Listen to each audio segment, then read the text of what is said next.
نماز اللہ کا ایسا حکم ہے جو ہر حال میں فرض ہے۔ حضور صلی اللہ علیہ وسلم نے فرمایا کہ نماز پورے دین کا ستون ہے۔ بتا، جس عمارت کا ستون نہ ہو، جس بلڈنگ کا پلر نہ ہو، کیا وہ کھڑا رہ سکتی ہے؟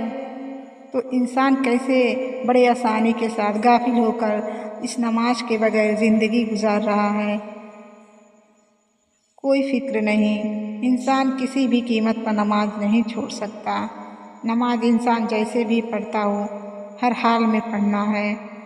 شیطان وسوسے ڈال رہا ہے، دل نہیں کر رہا ہے، سستی ہے، آلس ہے، شیطان اپنا کام کر رہا ہے، آپ اپنا کام کیجیے۔ نماز پڑھتے رہیے، دل لگتا ہو، وسوسے آتی ہو، کچھ بھی ہو، نماز ہر حال میں فرض ہے، کیونکہ ایک ایک نماز کے بارے میں پوچھا جائے گا۔